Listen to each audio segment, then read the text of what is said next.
These are two different types of hacksaw blades. We have one that has a slightly different adjusting nut in line with tension. This one has a compounding adjustment nut in the handle itself. So the four main parts of the hacksaw blade are the frame, the blade, the handle, and then the adjusting nut. So this one has an adjusting nut in here by the handle. This one, it's kind of upright this way, and there's a pivot in here to tension this blade this way. The frame is available either one piece solid or it can have adjustable types. So adjustable frames can hold blade lengths anywhere from 8 to 12 inches. The solid frame hacksaw holds blades of only one length. So these hacksaws, if you loosen the blade off of them, actually I'll use this one, it might be a little bit easier. So when I loosen this nut,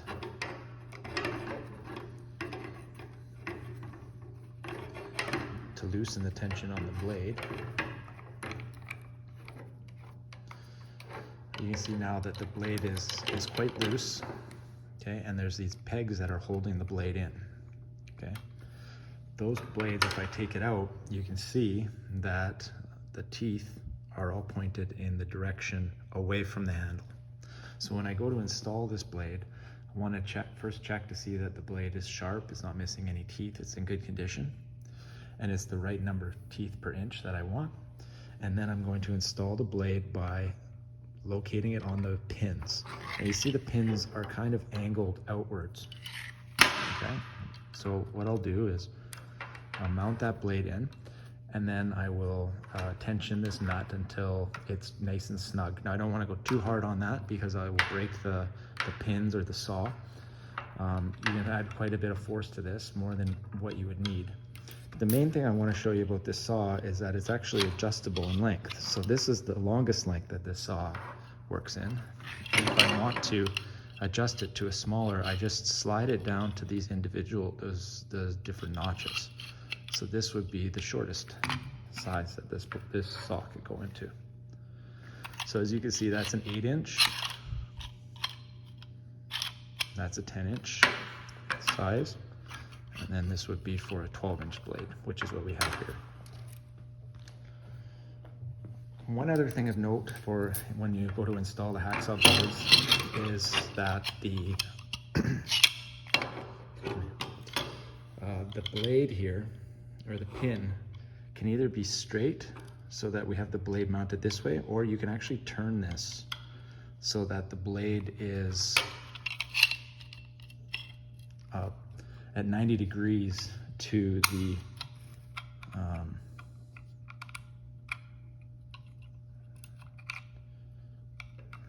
loosen this off a little bit more here.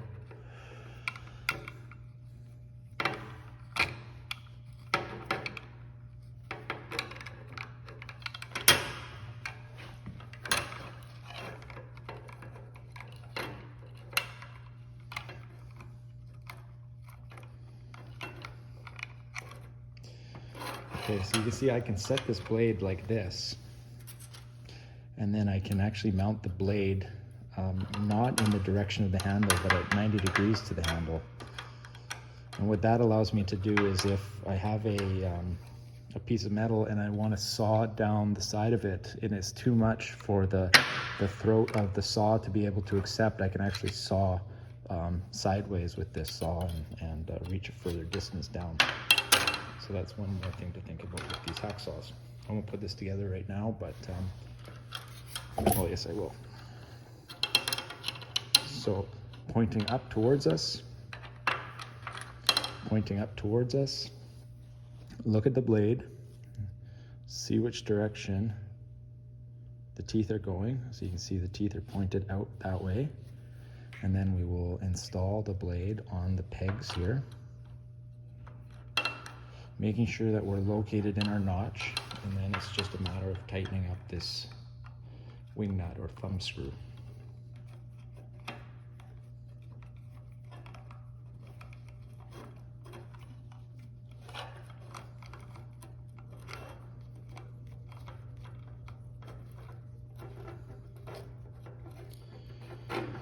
Okay, so now that I'm getting towards the end, I'm starting to be able to put some pressure on this. Now I don't want to go and put a crescent wrench or something on there and put way too much torque on it. I'm just going to do it by hand. This size and the radius of this is designed so that I can get the right proper amount. And normally what I do is, if it's possible, is I'll give it that little bit of extra turn so that it's in line with the saw, so that it's not going to hang up on anything when I'm using the saw.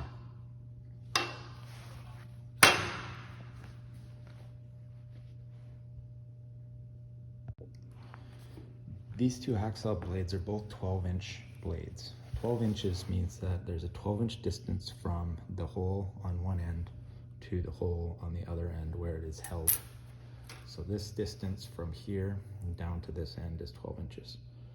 Now most blades are going to be 1/2 inch thick. So like the distance here is 1/2 inch. This is about 25 thou right here, the thickness of it. And the overall length, like I said, is the whole distance. The other measurement that we look at for these blades is the pitch of the teeth. And so when you look at these two blades, you can see that the yellow one has a more coarse tooth, which means that it has, for every 1 inch of distance, there's fewer teeth. So this is a more aggressive tooth pattern. This is a finer or less aggressive tooth pattern. To calculate how many teeth per inch, or the pitch of the teeth, you would look and grab a ruler and measure 1 inch, and then you count how many teeth there are. These blades will tell us right on it how many teeth per inch they have. Looking at this end, you can see it says that this is a 12-inch blade and that it has 24 teeth. This one here is a 12-inch and it has 18 teeth. Now 18 is the main general purpose number of teeth that you will find and you will use. It will do most of the jobs that you're looking to do. The different pitches that you can have are 14, 18, 24, and 32. So 32 is for much finer work, like cutting through thin piping, whereas the 14 would be for cutting through some larger steel stock or structural steel or something when you're unable to get a grinder or a power tool in. So that's the different sizes and shapes of blades. The other thing to look at when a blade is the what we call the tooth set. So this is a wavy tooth set. There's also alternating tooth sets and raker tooth sets. So most of the blades that you'll use will be wavy tooth set, and as you can see, if I try and zoom in here, you can see that they slowly alternate to different sides. So what that does for you is it reduces the number of teeth that get broken off or snap off. So they work kind of like as a group as the blade goes through the metal.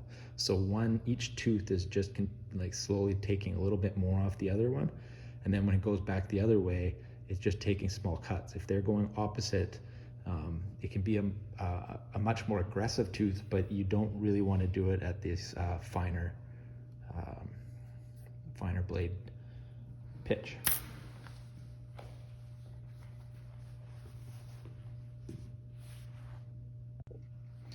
This is a hole saw kit. So this hole saw kit is used for boring and coring holes. Anywhere from, this is a 3/4 inch all the way up to this one here, which is a 4.5 inch. So when this regular twist drill is not large enough to give us the size of a hole that we're looking for, we can go to these hole saws. So there's a few parts of this, and I'll just kind of walk through how this is assembled.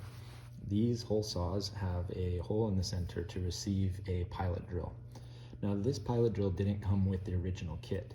Normal drill bits that come with these original kits have a little flap that are machined down on the side.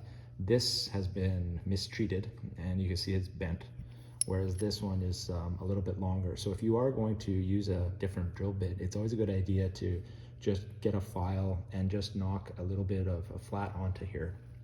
But we don't have the time for that right now. So I'm just going to take this twist drill and install it in the hole. And then you can see that there is a little set screw here. So that set screw would require an Allen key to tighten it down. And then that will hold the drill bit in place. Then what we need to do is grab one of our hole saws, whatever size we're looking for, and then we're going to thread the arbor threads into the internal threads of the hole saw itself. So I'm going to twist that in there until it's just locked in, and then I'm going to back it off until those two pins line up with those holes. And then I'm going to push that in, and then I take this locking nut with this small O-ring that's here, and then I'm going to crank that down. I would normally do this with a wrench, and that's going to give us a nice solid connection between the arbor and the hole saw.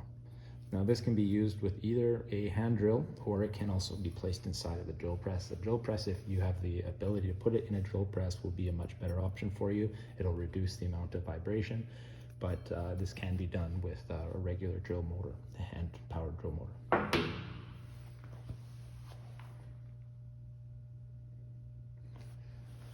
This smaller arbor here is a little bit different than the large one because it's similar in the way that we have a drill bit that will be inserted inside and then locked in place. But as you can see with the smaller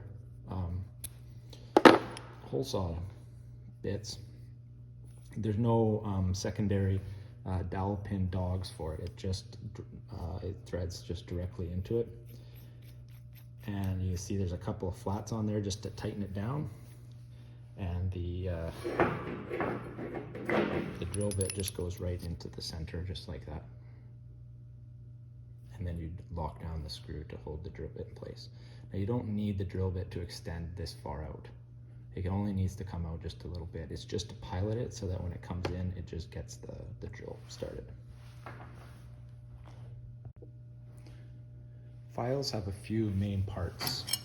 There is the tang of the file, which is this tapered piece, which is received by a handle. This part of the file is not hardened, it's quite soft, so that when you tighten the handle onto it, it actually threads onto this, this tang. This section at the bottom here is called the heel. We have the edge of the file, we have the face of the file, and then we have the point of the file. So all of these file terminology will all be the same, regardless of if you're talking about a triangle file, which is this guy here, or the only difference that you would see is there's no edge or face on a round file. This is a circular or round file, or a rat tail file, and those ones obviously don't have an edge or a face. There are different cuts of a file. There are single cut files. So an example of a single cut file is right here. So you can see that if I come in close, you can see that there's only one edge cut across the face. And that differs from a double cut file. So with the double cut file, as you can see, there is an edge that goes this way, and there's an edge that goes back this other way. So these two files have two different purposes. I'll get into in a second. There's another type of file, which is a rasped file. So rasped files are usually used for wood or sometimes plastics, where you need to rough out. These files are too fine, you won't get very far with it. And then there's curved files that have grooves in them. Those are for aluminum or brass or copper or some of the softer metals that won't get clogged up.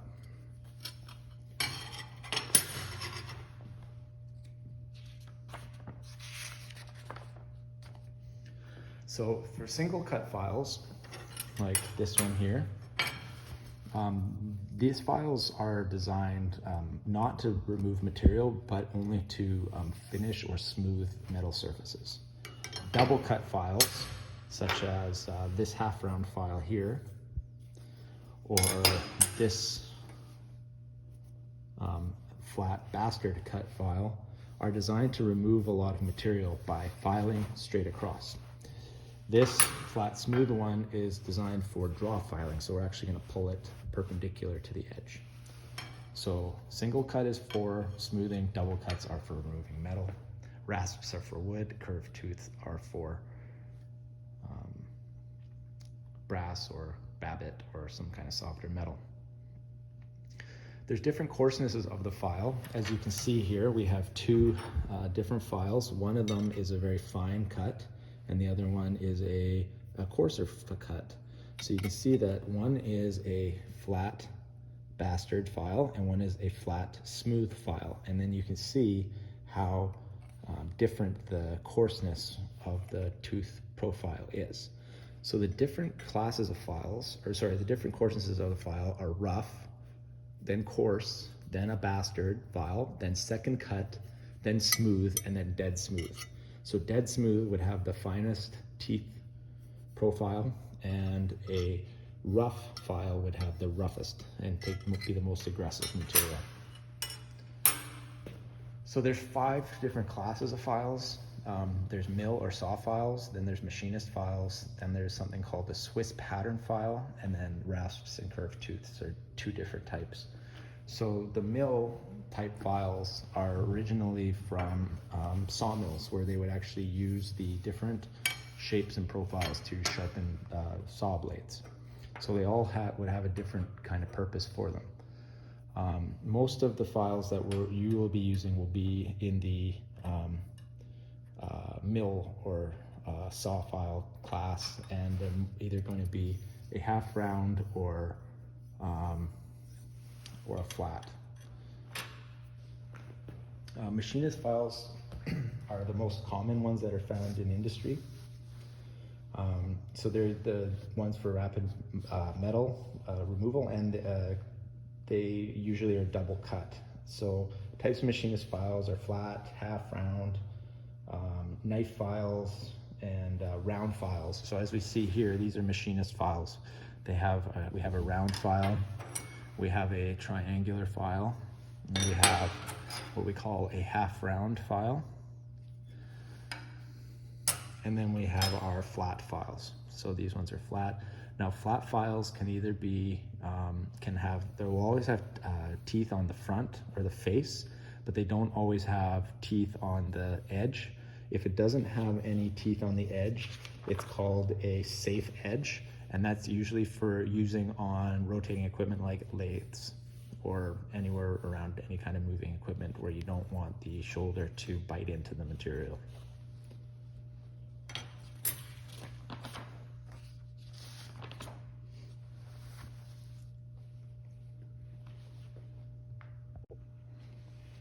Here we have what we call a rotary burr. So a rotary burr is a tool that would go inside of a die grinder or a drill or some kind of rotating power tool, where we want to remove material from the inside or on the edge of some type of material. So these rotary burrs have one continuous edge, as you can see, all the way down. If there was an alternating cross pattern here that reduced this edge into multiple pieces, that would be called a rotary file. Very small difference, but the main application of a rotary burr, like you see here, is to remove soft material like aluminum or babbitt, whereas if it was the other piece that had the cross patch pattern, that was a rotary file, that would be used to remove metal or steel. That was a little bit harder. So for the rotary burrs, they're often made out of high-speed steel, whereas the rotary file is made out of carbide, so it's much harder and will last a little bit longer. So this more coarse pattern will stop from getting plugged up when using soft metals, using it with soft metals, whereas with the rotary file, if you used it with the soft metal, it's gonna get jammed up in all of the teeth, and it's going to plug up, overheat, and could potentially fracture and break, causing an unsafe situation. I want to give a quick demonstration on a couple of basic filing techniques and how to keep your file nice and clean. So I have 2 brand new files here. I have a double cut flat bastard, and I have a flat smooth file. So the single cut file with a flat smooth is for draw filing, sorry. So the draw filing technique is only to smooth material. the coarse bastard file is designed for removing rough material. So I'm going to just give a quick demonstration of both techniques. So when I'm wanting to remove a lot of material, I'm going to start on the point of the file with my file slightly flat. And I don't know if we can see in the video, but there is a very fine line that I have scribed across the front face here.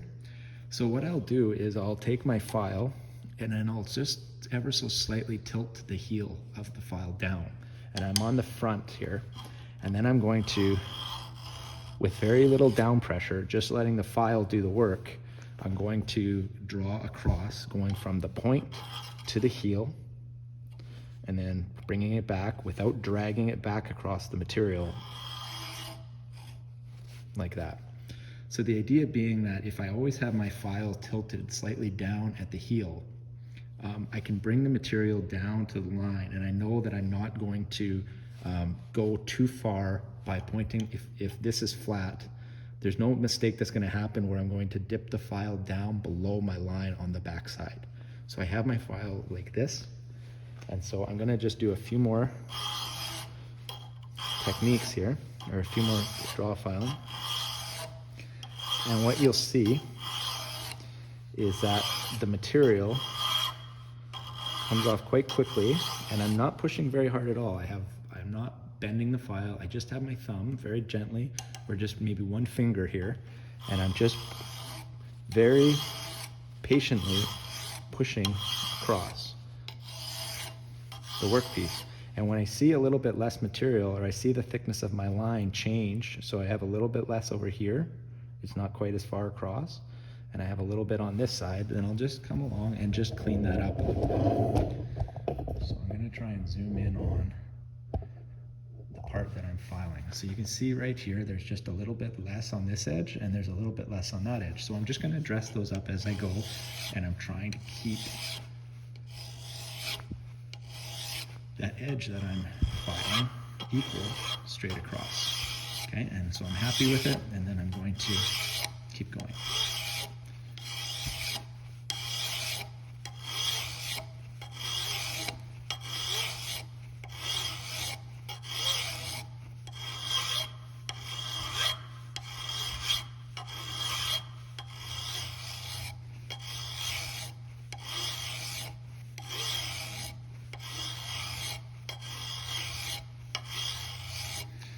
After a little while, the teeth of the file will start to get a little bit clogged with small filings. Those are called pins. So what I'll do is I'll flip to the other side of my file and just either dust this off or get some, just blow it off like that. And then I'm going to continue filing. So I'm not pushing hard. I can't say that enough. Gives me control. When you start pushing really hard, you end up not only curving the file and creating an uneven surface, but you also are more likely to dive an edge. So when I say dive an edge, I mean accidentally go down on the opposite side like that, which I don't want to do. So as soon as I dive that edge, that means I have to bring the whole thing all the way down even further.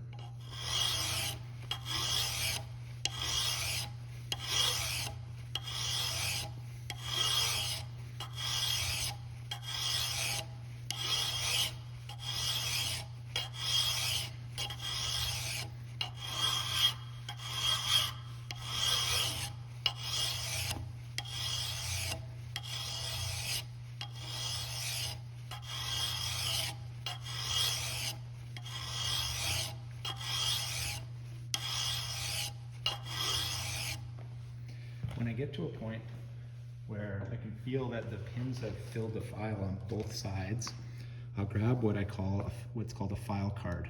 So a file card is just a wooden tool with these this wire material that is fastened to the face. So what I'll do is I'll pull the tip of my file down on the bench like this. So I have a little bit of leverage here, and then I'm just going to draw the file card back across. So all of those little wires are going to go inside all the grooves, and they're going to pull all of those pins straight out of there. Another trick that people sometimes do is get a little bit of soapstone or something, or chalk, and just put it inside there. It makes it a lot easier to clean the file out when you're done. So now, as you can see, if I can zoom in, you can see that the file is all cleaned out and there's no more pins left in it. So going back to the workpiece here.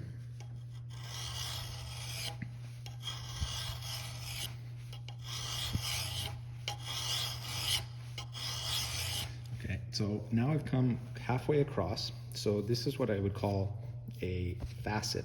So I've created a facet across one side. For the interest of the time that this video will take, I'm just going to leave it there.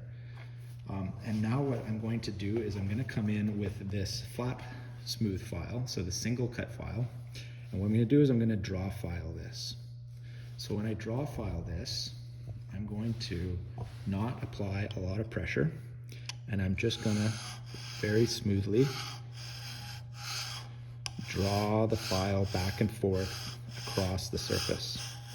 And what you'll see is a very smooth surface start to develop.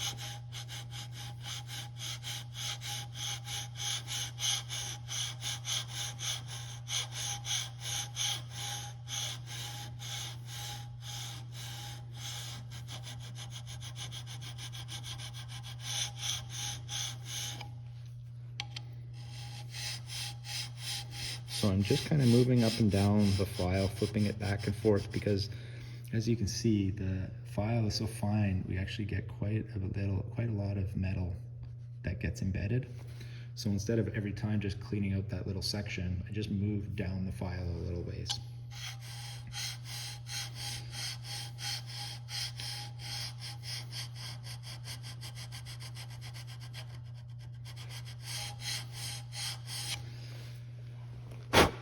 Okay, so I'll zoom in and we can look at a good look at what that kind of polished surface looks like.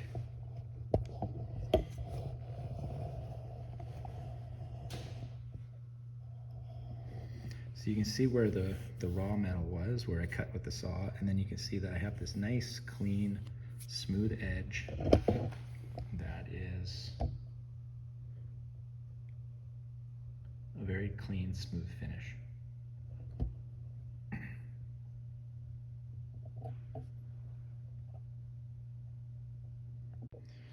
The next tool that we'll look at is called a deburring tool. So these deburring tools are used to finish a hole or some sort of edge that you've just finished cutting or machining. So you can see here that I have a hole that I want to deburr. So I just take the piece there and then rotate it around a few times, like so. And what it will do, this is a little bit dull, is it will clean the edge of the inside of the hole. Another use that it has, if this is the piece that I just finished filing, I have quite a sharp edge here. So what I can do is with my thumb behind the edge, I put my thumb down here and I put this piece, I can actually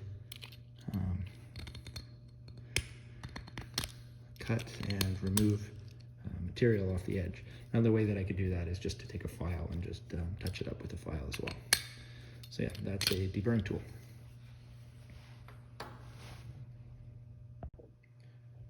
Okay, so we'll look at different chisels. So here we have two main types of chisels that you'll be using. One is a cold chisel. So a cold chisel has a straight flat edge and has different degrees of taper. And as you can see here, we have two different cold chisels, as well as this edge being straight. It can also have a little bit of a curve to it, depending on what you're using it for. This is a cape chisel. So this cape chisel is actually, it looks like it was a half round chisel that's been turned into a cape chisel, but cape chisel is used to cut a keyway in a shaft. So it's long and narrow, so you would drive it down into the metal to create a nice deep groove. A cold chisel will be used to remove the head of like a nut or a rivet head or something that you wanted to trim down, maybe even a piece of sheet metal in the vise. The other two ones are a round nose chisel, which can be used for putting an oil groove in a bearing, and a diamond point chisel, which can be used for cleaning up a slight imperfection in the groove. One other main thing about drifts, chisels, any kind of tool that you strike, the head of the chisel will become mushroomed over time from the repeated hammering on the end. Metal has a plastic property to it, so it'll deform that. If you see a chisel like something like this, it's important to take the time and go to the grinder and grind the material off, so that it would look more like, here's one that has been mushroomed and cleaned up. The reason for that is these mushroom pieces will actually split over time, and then when you strike it, it'll actually turn into a small projectile and creates a safety hazard. So that's an important thing to keep in mind when striking a chisel. So one other point about cold chisels is the importance that when you're doing any chiseling inside a vise, to always direct the chisel towards this back part of the vise, which is the fixed part. This is the part that is bolted right down into the table. If you hammer into that, there's going to be a nice solid connection. If you're hammering this way into this movable jaw, it's going to potentially loosen off or damage the vise. So when doing that, it's also really a kind of counterintuitive way of holding, but a lot of times if you hold the cold chisel this way and then you start striking it, what you'll find is a not perfect batting average. So you'll start hitting with the hammer and do quite well, but eventually you're going to miss and you're going to hammer and hit your hand, which can not only injure you, but it can just do damage over time, over the years. So the proper way to hold the cold chisel is actually to hold it underhand like this, and I hold it a little bit out, and then that way if I miss, I'm going to be hitting this soft part of my hand. I'm not going to be hitting the knuckles and the bones. So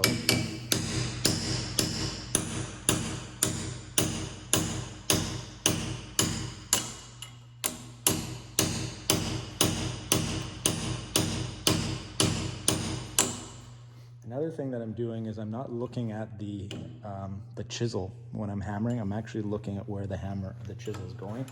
And you can see I already hit my hand a couple of times. So I'm not.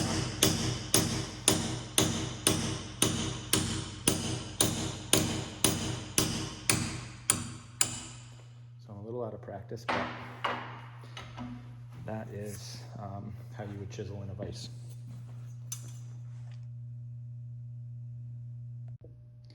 Next, let's look at snips for cutting sheet metal and thin gauge material.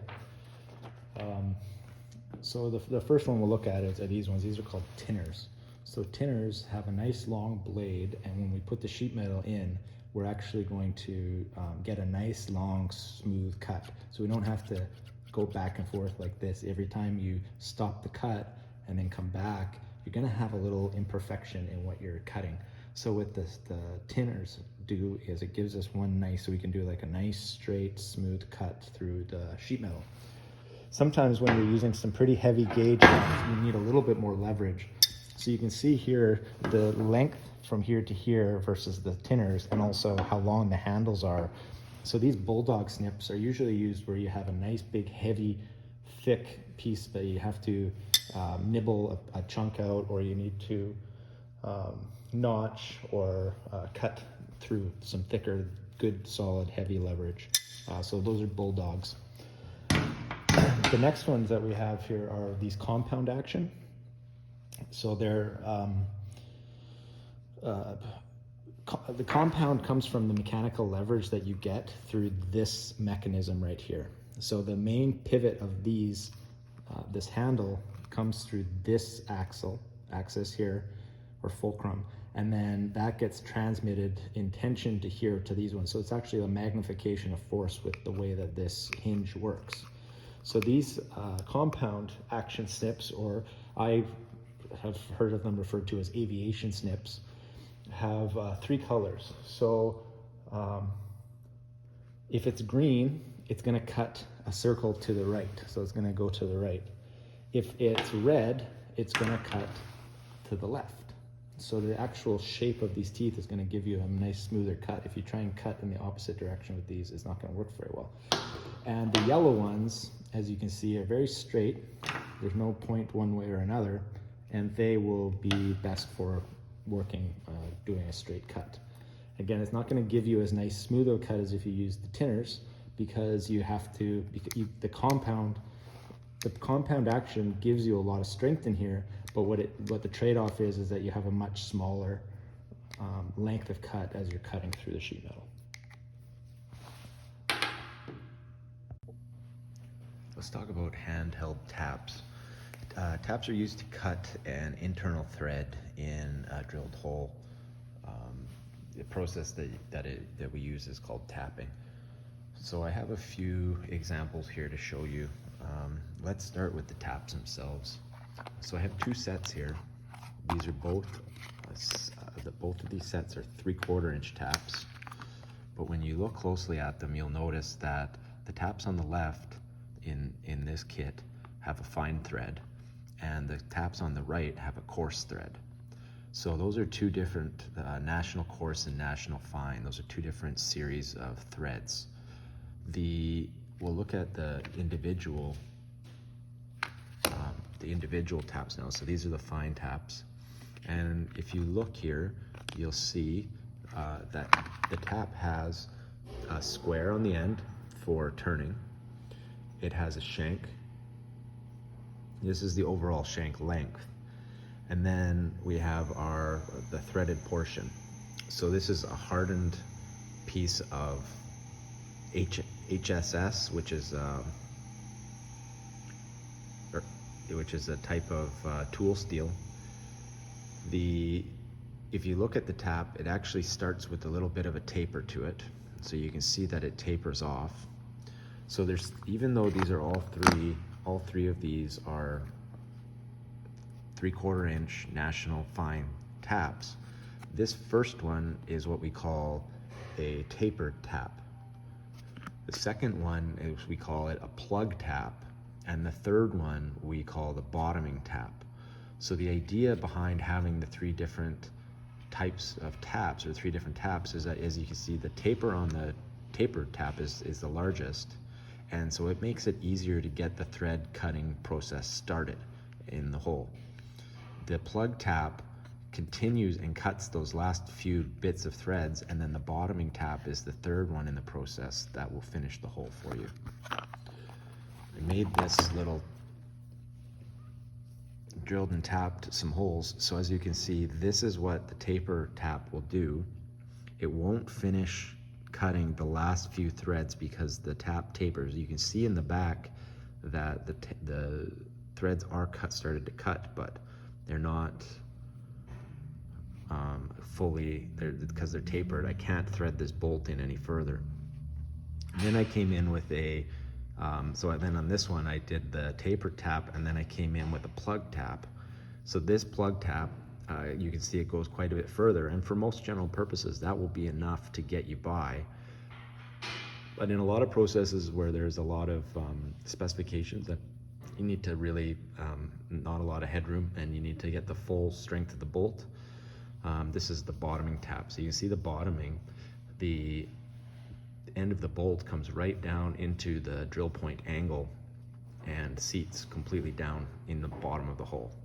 So that's the reason behind the 3 different taps. Taps will have different. All right, let's look at.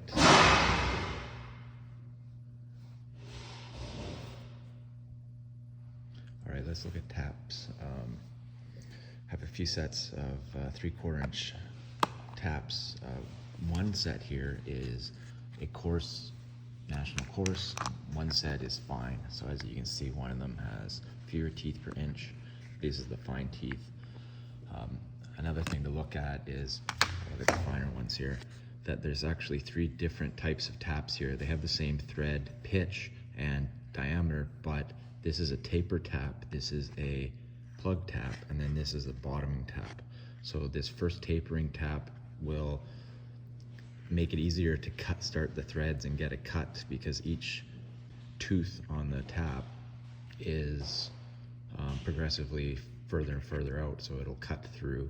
The next one will come in behind that, but then cut those last little bits, and then the final one, the plug or the bottoming tap, is what will cut it enough so that you can thread a fastener right down into the bottom. On these taps, you have a square end, and then they'll have a hole drilled for a center, so that if you drill in a drill press, you can actually put a live center or the center in there, and then hold it and turn the tap that way. So the parts of the tap are the square, the shank, this is the thread length, and then looking at it cross section, you have lands, and then these pieces here that have been ground out are flutes. The flutes allow, when you're cutting the chip, a place to land, and every once in a while you'll have to pull it out. Some of these taps have an actual curve to them, so that it'll help remove the cutting chips as you tap, as you commit the tapping process. But this one is straight, so this one will push some down into the bottom of the hole, so you'll have to take the tap out and clean it out, or some of them will just end up in these flutes. These are tap wrenches. So this is a standard tap wrench. The tap would go inside the groove here, and then there's a threaded side that we would tighten up until it holds the tap in place. These tap wrenches come in various sizes. You see here we have a smaller one, and then we have another type of tap, which is a T-handle wrench. So this is where it might be hard, you can't get, you're in a machine, or you can't quite get the wide handle in there. They have these smaller ones. You can also, just has like kind of a threaded collet type holding mechanism, and these T-wrenches, sometimes you can get them ratcheting. The designations on taps and for screw threads is very important to know. So this is a 3/4 inch by 10, so that's a 3/4 inch, the 3/4 inch diameter thread by 10 threads per inch. So if I measure 1 inch, it's going to be 1, 2, 3, 4, 5, so 10 threads in 1 inch. As opposed to this one, this is a fine thread, so this one is going to be 3/4 by 16, so it's a finer thread. There's 16 threads per inch on that one. I made this little piece here to show you that this first one hole, I drilled 3 21/64 or 21/32 holes, and then I tapped them. So I tapped this first one just with the taper tap, and as you can see, I can only thread down so far, so I've lost a lot of the bottom of the hole. This is a plug tap. The plug tap gets you almost all the way there, but you're still stopping short. And then this last one was the bottoming thread. The bottoming thread allows the fastener to get right down into the bottom. When you need to drill a hole to create a tapped hole for a fastener, there's these tap drill charts here. You'll see them in every shop. So the tap drill chart tells you what size you need to be able to drill a hole for, so that the tap will be able to cut to give you enough thread for the fastener to hold. This over here is a drill chart. It tells you all the different decimal equivalents of all the different drills, as well as letter drills and number drills. So let's look at an example here. We have these are machine screws over here on the left, and then over here on the right. So if you wanted to do a coarse 1/2 inch fastener, you would have to go down, and there's a 1/2 inch by 1/2 inch by 13 would need a 27/64 drill bit. So it tells you exactly what that is, and then it gives you a decimal equivalent in case the drill bit has the numbers worn off. It's a 0.4531 inch drill bit. So here's a tap and die set. So the taps are going to cut internal threads or A threads, and then we have these dies that can cut a B thread. So these are, this one is made of tungsten. It's a 5mm die, and these dies will fit inside of this die holder like that, and then it comes with a screwdriver where you can lock that die in place. The die will have a dimple in it for the set screw to lock into, so that it'll hold it tight. So you can see there's a dimple to hold that tight, that fits in the handle here, and then you tighten this screw up to start the threading process. These are just a guide, so you can set this guide just to help you with locating the center of the stock that you're threading. Now, if you look at some of these, this is the side that you would start it. You can see that, kind of like the tapered tap, there's one side that you can start these dies with, and the other side it's just a regular standard thread where you would finish.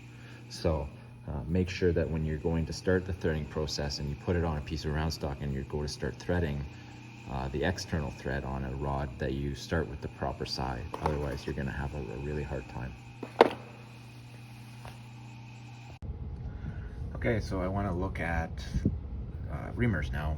We have two different types here. We have a hand tapered reamer. It's a hand reamer because it's got the flats machined on to use with a tap wrench. A tapered reamer works with tapered dowel pins like this. So this is a number 7. The taper, as you can see, says it's a number 7. So the size, there's a lot of different sizes of tapered dowel pins. They go from these little ones all the way up to nice, like 2-inch diameter sized ones. So be sure that you have the correct size tapered reamer for the tapered dowel pin that you're going to use. And we also have a straight reamer. So this straight reamer has this small chamfer on the front edge. It has a 0-degree rake angle, and these are designed to almost shave away the inside of an already drilled hole. So the hole that you would drill would just be ever so slightly smaller than the chamfer edge here. So this leading edge here is going to do the cutting, and then this will drive through. Now this one is designed to be used in a collet in a milling machine, and it's got a nice long shank for drilling down deep into it. So a straight reamer is used for preparing a hole for a straight dowel pin, or if you have a machining process where you need a very accurate sized hole, like something like if you were machining a hydraulic manifold or something like that, where the actual size of the orifice was critical. So those are the two main types of reamers. There's also adjustable or expandable reamers that you can set to the right size. Those would be straight tapered reamers that are adjustable.